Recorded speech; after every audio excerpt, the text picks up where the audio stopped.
लालू यादव ने supreme court में bell के लिए जमानत याचिका दायर की थी, लेकिन उनको निराशा हाथ लगी। सुप्रीम कोर्ट ने जमानत याचिका को खारिज कर दिया है। इसके बाद बिहार की राजनीति में एक बार फिर से सियासत गर्म हो गई। कांग्रेस के प्रभारी सचिव शक्ति सिंह गोहिल ने कहा कि इस मामले में मैं कहना चाहता हूं कि बीजेपी के नेता 3 हत्या करते हैं और उनको एक अपील में बेल मिल जाती है, लेकिन लालू को क्यों नहीं। देखिए, कानून ये कहता है कि bail is a rule not a jail, माने जमानत मिलनी चाहिए। पर कोर्ट किस पे डिसाइड करता है? जो इन्वेस्टिगेशन एजेंसी होती है उनके रिपोर्ट पे करती है। और आप जानते हो कि इन्वेस्टिगेशन एजेंसी आजकल भाजपा के इशारों पे चल रही है। भाजपा के एक नेता 3 मर्डर करते हैं, उसमें नाम आता है, तड़ीपार होते हैं, और फिर उसके खिलाफ एक अपील, सिंगल अपील फाइल नहीं करते हैं। और लालू जी कोई मर्डरर तो नहीं। उनकी हेल्थ, उनकी एज देखते हुए भी उसको बेल मिलना चाहिए था।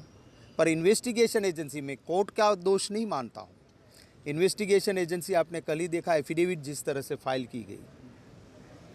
अब जो एजेंसी है उसका तराजू सबके लिए ठीक होना चाहिए। वहीं बिहार सरकार के उप मुख्यमंत्री सुशील कुमार ने कहा कि लालू जी खुद अपने आप कारण जेल गए हैं। वे भी 1-2 साल के लिए नहीं, बल्कि पूरे 27 साल के लिए।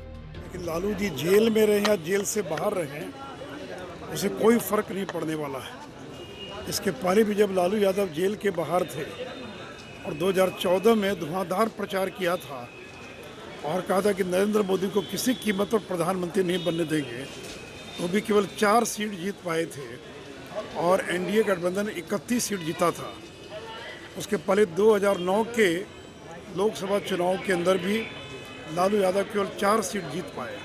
तो कुछ लोगों को ये गलतफहमी कि बाहर निकलेंगे तो राष्ट्रीय जनता दल की सीट बढ़ जाएगी, जबकि पिछले बार तो वो मीसा भारती की भी सीट नहीं बचा पाए थे।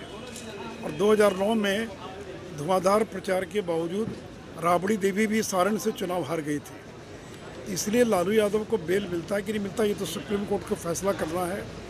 ना उनके जेल जाने से हम लोग की कोई भूमिका है। वो झूठा प्रचार करते कि हम लोगों ने जेल भिजवा दिया।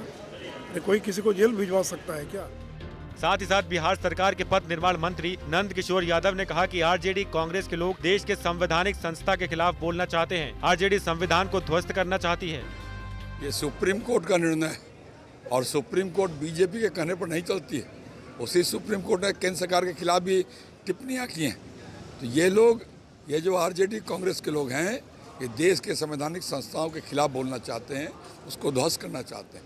लोकतंत्र में इनकी आस्था नहीं है।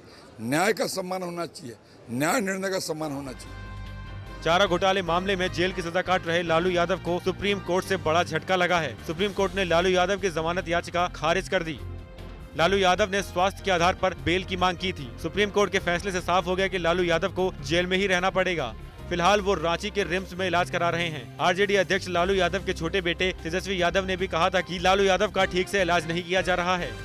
लेकिन आज ही लालू का वही लालू यादव के मुख्य चिकित्सक डॉक्टर उमेश प्रसाद हृदय की जांच के लिए लंबे समय से इको टेस्ट की मांग कर रहे हैं। रिम्स के द्वारा echo test machine Lalu Yadav के वार्ड में लाया गया था और टेस्ट भी किया गया था। ब्यूरो रिपोर्ट, बिहार तक।